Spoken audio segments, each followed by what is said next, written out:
खबर दें, खैबर के इलाके बाड़ा में दो सियासी जमातों के कारकुन लड़ पड़े हैं। फायरिंग और झगड़े के बाद पुलिस की इजाफी नफरी तलब कर ली गई है। तो खैबर का इलाका है बाड़ा, जहां दो सियासी जमातों के कारकुन लड़ पड़े हैं। बात करेंगे, साजिद अली नुमाइंदा समा में ज्वाइन कर चुके हैं। साजिद, बताइएगा ये क्या मामला है? जी बिल्कुल। जिला खैबर की तहसील बाड़ा बाजार में अवामी नेशनल पार्टी जिला खैबर के जरिए तमाम मुतासिरीन के लिए एहतजाजी कैंप लगाया गया था, जिस पर पीटीआई के कारकुनान और अवामी नेशनल पार्टी के कारकुनान के आमने सामने हो गए, जिसमें हाथापाई झगड़ा गई। वाकई के बाद पुलिस मौके पर पहुंच गए हैं और दोनों जो पार्टियां हैं उनके दरमियान जो सुलह के लिए है जरगा भी जारी है। मुजाहिरीन के मुताबिक दोनों जो पार्टियां हैं वो आमने सामने। दोनों पार्टियों के दरमियान सुलह के लिए जरगा भी जारी है। बहुत शुक्रिया, आपने अपडेट किया। इसके अलावा हमने सेस लगा रखा है अपने एक्सपोर्टर के लिए 1.85%। जो भी इंपोर्ट एक्सपोर्ट करेंगे हम इंपोर्ट करेंगे। आपको पता है हम इंपोर्ट बेस्ड कंट्रीज हैं, हमारा ज्यादातर एक्सपोर्ट का और लोकल इंडस्ट्री का जो रॉ मटेरियल है वो भी इंपोर्ट होता है। इंपोर्ट करें या एक्सपोर्ट करें उस पर 1.85% जो है वो सेस लगाती है गवर्नमेंट। फिर इसके अलावा एक्सपोर्ट की जो रेमिटेंसीज बैंक में आती हैं, स्टेट बैंक, जो आपका अगर डॉलर का रेट 280 है तो वो जो एक्सपोर्टर को जो डॉलर मिलता है वो 2.73 रुपीज पे मिलता है, विच इज ये डिफरेंस भी बहुत ज्यादा है। हालांकि होना चाहिए, दूसरे ममालिक में तो ये सब्सिडी दी जाती है, बल्कि उनको इनकी कॉस्ट ऑफ डूइंग बिजनेस करने के लिए दूसरे एडवांटेजेस दिए जाते हैं। अगर हुकूमत ने ये डॉलर का रेट एक्सपोर्टर्स के लिए कोई डिफरेंस रखना भी है तो 1-2 रुपए का फर्क रखना चाहिए, इतना ज्यादा फर्क। और आपको पता है कि ये पिछले दिनों जो बैंकिंग का प्रॉफिट कई गुना बढ़ गया, उसकी वजह क्या है? यही कि उनकी कोई रेगुलेटरी अथॉरिटी नहीं है, उनके ऊपर कोई वो सर्वेलेंस नहीं है, उनके ऊपर कोई चेक बैलेंस नहीं है, वो मनमानी कर रहे हैं। तो मेरे ख्याल में ये चंद चीजों को एड्रेस हमारे। लेकिन फहीम साहब, जब आप रीजनली कंपैरेटिव होने की बात कर रहे हैं ना, एक तो हम वहां पर स्ट्रगल कर रहे हैं, फिर साथ में अब ये एक और प्रॉब्लम जाहिर है, भारत को अब अमेरिका से 18% जो टैरिफ है वो मिल रहा है, फिर यूरोपीय यूनियन के साथ उनकी मदर ऑफ ऑल डील्स हो जाएगी। तो जाहिर है एक तो हम रीजनली कंपैरेटिव नहीं है, फिर उसके बाद जब भारत इस तरीके से आगे निकलेगा तो हमारी तो एक्सपोर्ट्स मजीद खतरे में पड़ जाएंगी।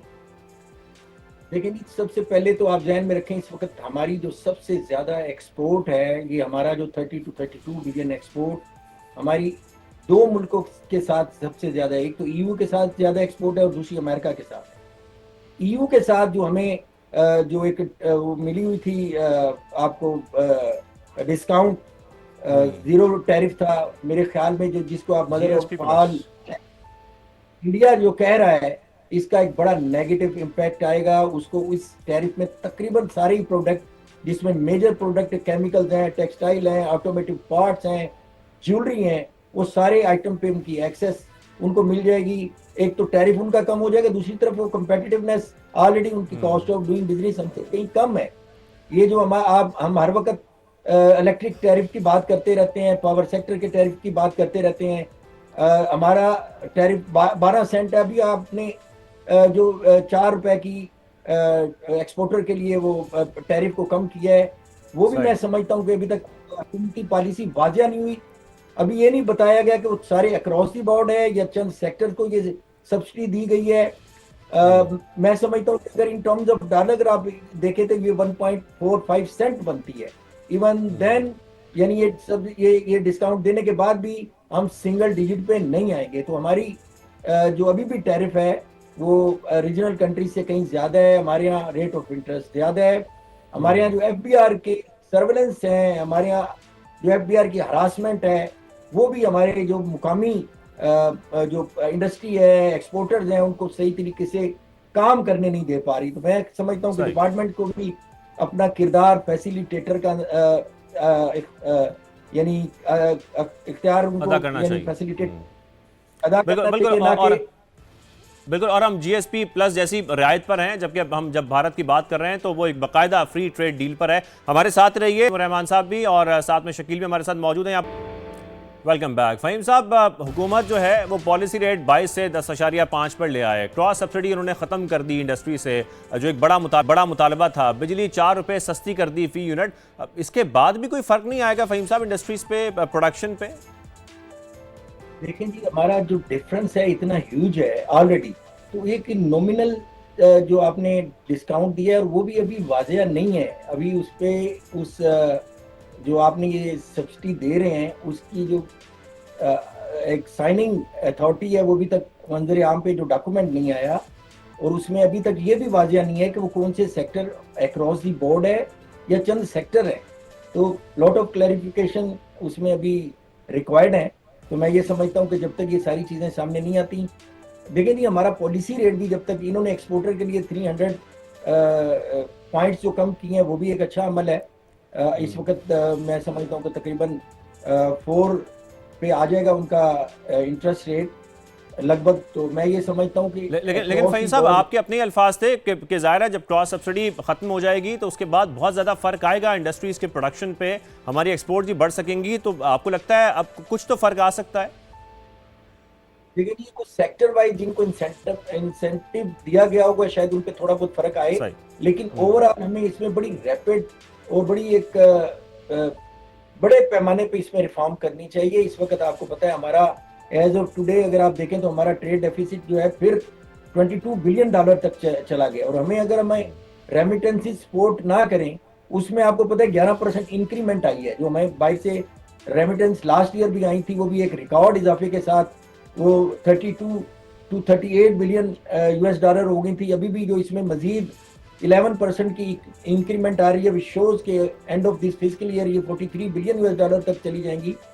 मैं ये समझता हूँ अगर ये हमें सपोर्ट ना करें और हमारी एक्सपोर्ट जिस तरह हमारा ट्रेड डेफिसिट बढ़ रहा है तो ये हमारे लिए बहुत ठीक है। अच्छा फ़हीम साहब, एक इशू और भी है जो आजकल मौजूद बहस भी है, जो नई सोलर रेगुलेशंस हैं जिसके बाद हम ये देख रहे हैं कि फैक्ट्रियों ने करोड़ों रुपए लगाए, अपने सोलर इंस्टॉल किए, इसमें एसएमईज भी बहुत बड़ी तादाद में शामिल हैं, लेकिन अब उनका जो पे बैक पीरियड है वो तो डबल नहीं हो जाएगा। ये तो उनके लिए बहुत बड़ा नुकसान होगा।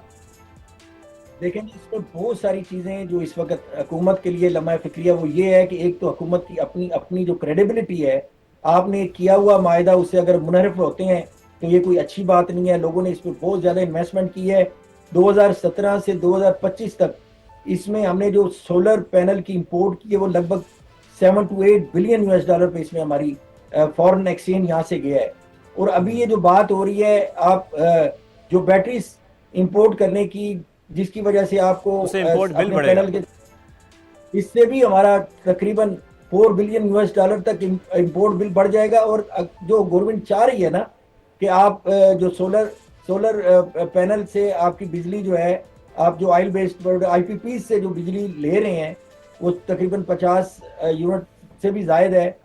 वो अगर आप इसकी बिजली यानी आप बैटरी मंगवाने के बाद भी जब इसकी कॉस्ट निकलेगी तो 25 से 30 रुपए बनती है।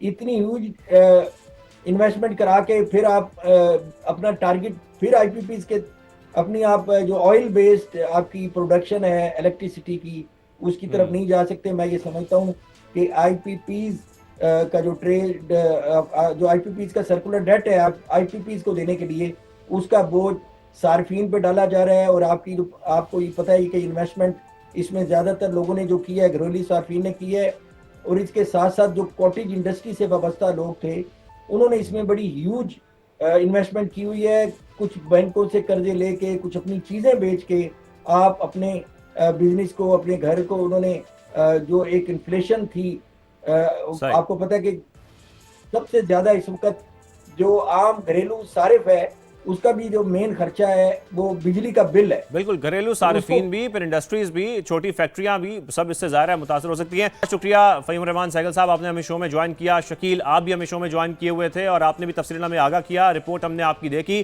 तो नाजरीन, जिस तरीके से गुफ्तगू हो रही है, इंडस्ट्रीज़ को फैसिलिटेट करने की बात हो रही है, ये तमाम तर स्टेप्स लेने होंगे, कोशिश भी की जा रही है, इसी तरीके से हमारी एक्सपोर्ट्स में इजाफा किया जा सकता है।